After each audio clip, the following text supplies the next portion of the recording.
campaign continues here at Croft for rounds 13 and 14. Hello, and welcome to Nick and Aidan's YouTube channel. I am Nick, and we are back on Toca 2 Touring Cars. And as you can see, this is a voiceover. I've just come out of a heart operation, so I wasn't able to do the commentary as I like during the race, and so this is the way that had to be done. But as you could see, before we start at Croft, I did actually reduce the downforce to next to nothing, and extended the 6th gear. And as you can see from the start, it has done us no help whatsoever. And that is an absolutely exquisite line. That's just a masterclass in how to do that corner right there. As you can see, the treacherous conditions that we are facing. But we are up to 11th place, and it has been a decent start so far, just behind the Ford. The Ford actually makes a massive mistake and opens up 4 positions. Are we going to take the 4th position? We'll let him go for the minute. Don't want to risk anything stupid in these conditions because... Oh, wow! The Honda just plows into the back of our Renault. But it doesn't matter. We got out of that corner well, and we've done the Volvo. So 7th place, and then a few cheeky little positions here. Right up to 5th. Might even get up to 4th at the end of lap 1. Now, the way that this championship has been going, this is an absolutely fantastic result so far. But we've got the Renault trying to... We were actually trying to make that corner this time. The Renault completely put me off. And now we've just got a bit of a gap now between ourselves and the leaders. But hopefully we can reel them in. It's usually on these corners here where we get the cornering speed plus the acceleration advantage, and that has put us right up to nose to tail with the Nissan. The Nissan, as you can see, brakes early. Not going so well into the corner, but I didn't think it was going to open for us there. He did a good job of blocking our line, but we managed to escape it just round the outside, and now we'll do the Vauxhall at the same time, and now we are in 2nd place, facing the Volvo for position number 1. Crossing over the line, it's Rickard Rydell in the lead with John Cleland in 2nd, and this is lap 3 out of 5. And I think we're just going to stick to that line through that corner. It is very well optimised, and no warning from the stewards to say that we're doing anything wrong, so we will take that. So as you can see, we haven't really caught with the Volvo at the moment. And well, this is our corner. This is where we do catch up with him.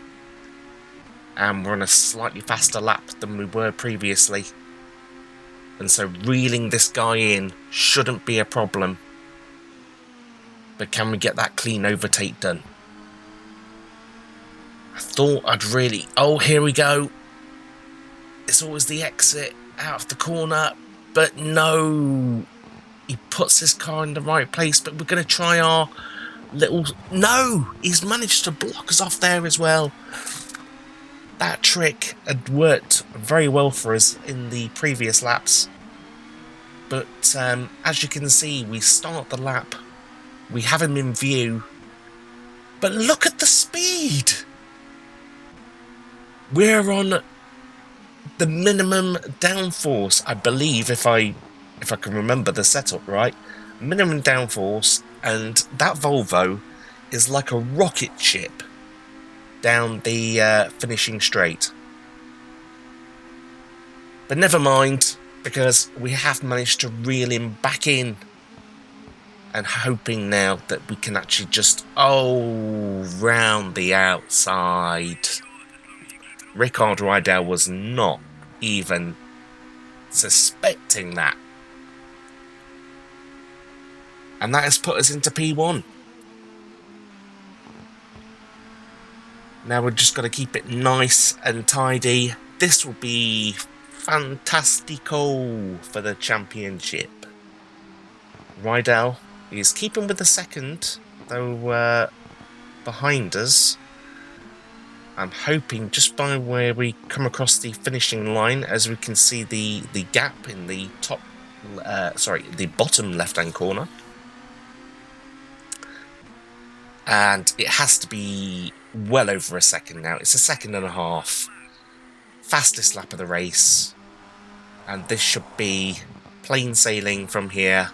Again, using that fantastic line at Croft to make that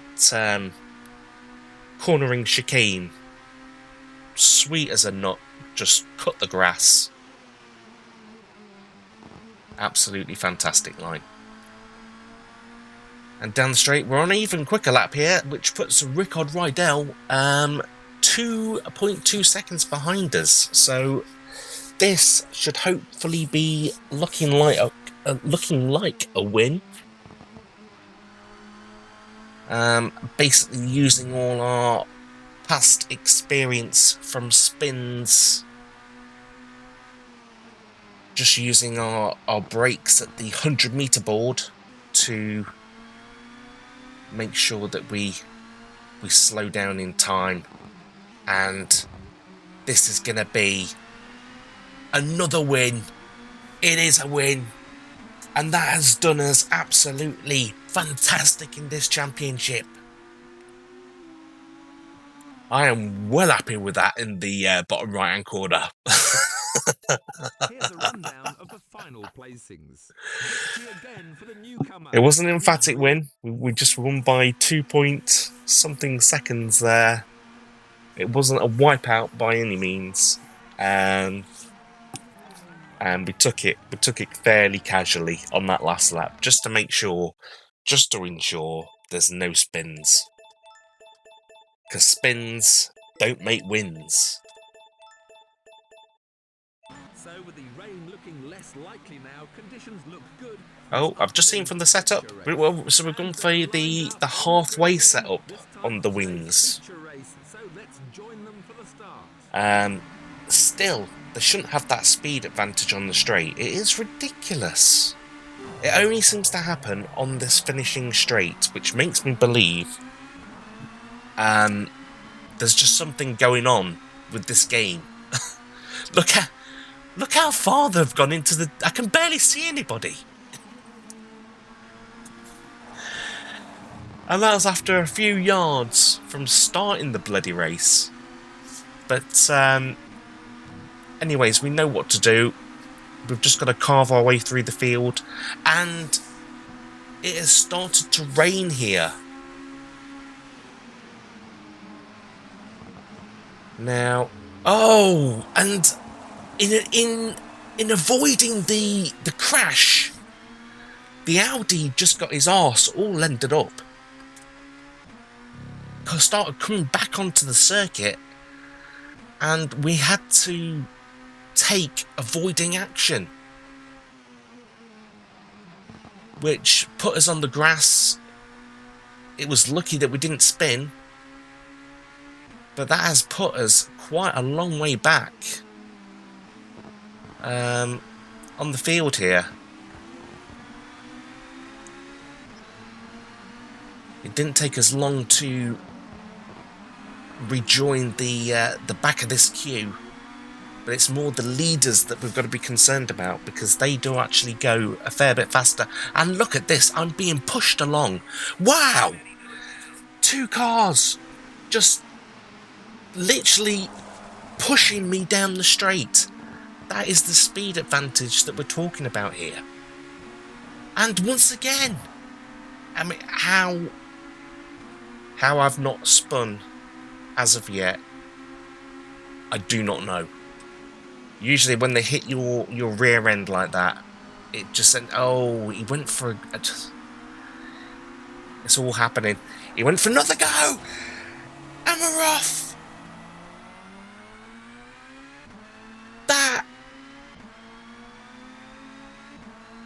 That all seemed to happen so quickly. We was just moving across the track, and as I said about on the Audi, what is the AI doing here? The Audi just steamrolls into the corner, spins out, but our crash, it just appeared that was moving over to the right there, got caught by, it might have been a Nissan, but the slightest contact, and that sent us for an enormous spin.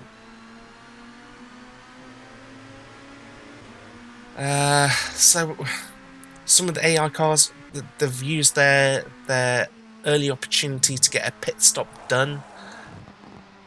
That has put us into P10, but I fear our net position is last at this stage. Apart from the Audi, he is last. But we're up to 10th, and we've just got to hope to see some cars very soon. We're going to use our experience from the last race, knowing that we was fairly well dominant, and we are hitting the grass now. It takes one accident just to kind of unnerve you so much that when you get a gap between yourself and the next car, you know you need to push that little bit extra, and that's when mistake starts happening. But I think we can, safe to say, we can calm down now. We can see Derek Warwick in the distance here. Is it Derek Warwick? Well, we'll soon find out. Just still taking that fantastic line through that corner.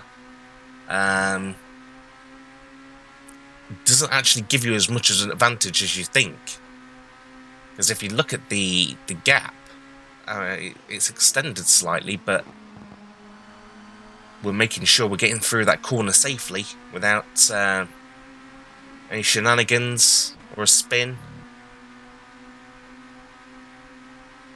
And hopefully, as we exit this corner coming up here, this is where we'll close in on yes, David Warwick in the Vauxhall,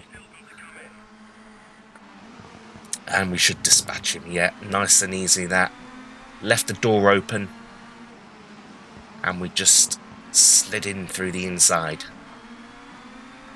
And now we've got the Audi, but the Audi's going to pit along with the Peugeot, and that is 6th place and the fastest lap, and Audi just comes out ahead of us, and that put us off for a split second there, but that is 6th position,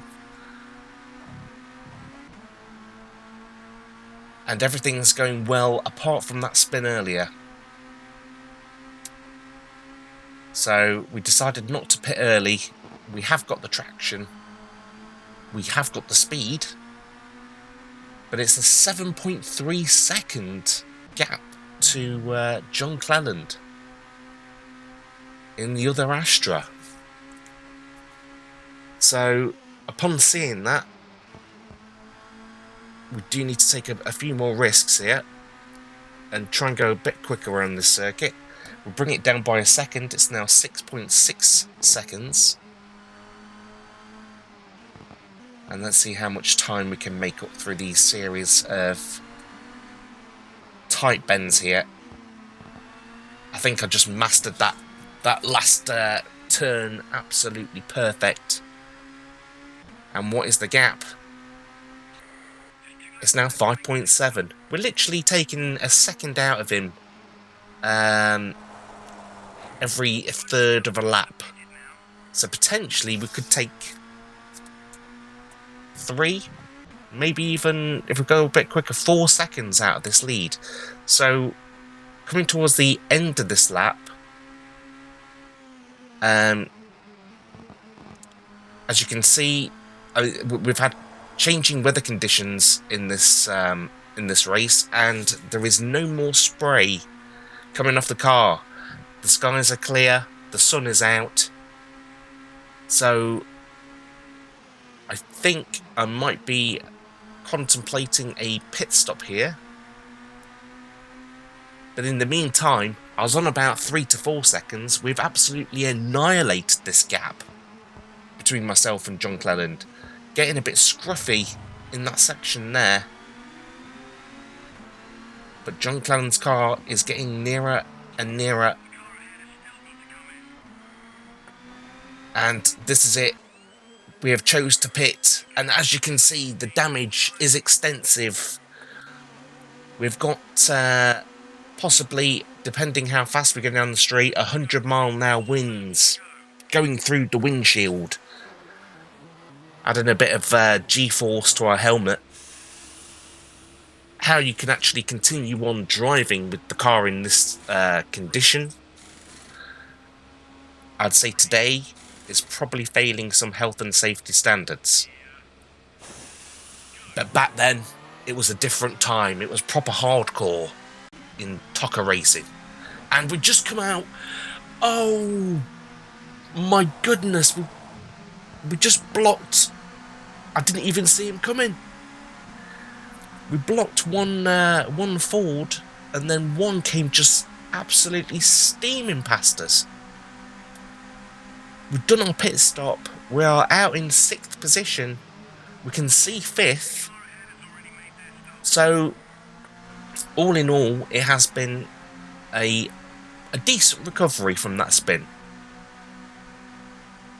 We've shown our speed. And now it's just a case of, oh my goodness. And just as I was looking forward, just to see if I could see anyone in the distance, which isn't likely because it's just popped up that Rydell is 14 seconds down the road, we get a hell of a whack. And these Fords are playing with fire here, because one of us is going to spin out at some point.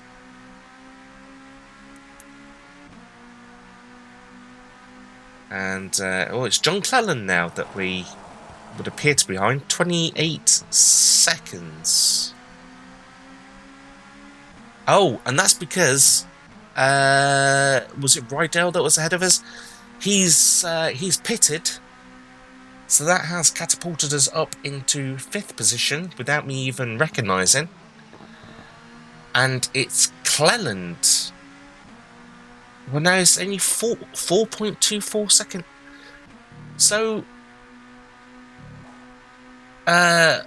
he made his pit stop. When we made our pit stop, we were slightly behind John Cleland. We had him in full view. But somehow, some way, he is pitted, and we've ended up nearly 5 seconds behind him. So again, shenanigans from the AI here. I can't even explain what's happened there. It means we've got to reel him in all over again. And we've got 2 laps to do it in. Which, it should be an easy task. He's 2.8 seconds ahead.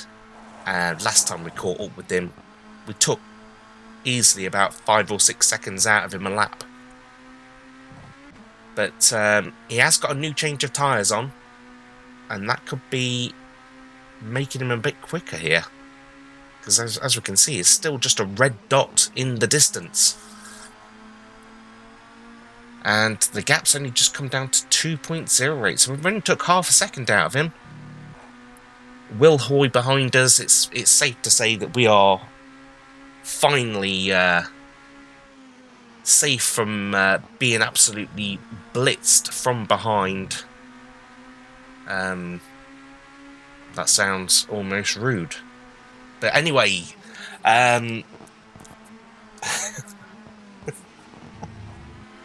anyways, we are we are up with we're up with John Cleland once again. And we did get a good exit out of that corner, but as you can see, he initiates his rocket boosters and just drifts away into the night or into the daylight. And his rocket boosters aren't going to help him at this stage of the race because, as you can see, well, he does have a bit more straight line speed here, but we're going to get into some corners here which we definitely do have the advantage. And look at that, straight through the inside. That is goodbye, John Cleland. Well, he might actually come back at us here. Let's make sure. We're going to get into this corner now. We have to brake heavily. And he will have a look. But he just couldn't find the gap.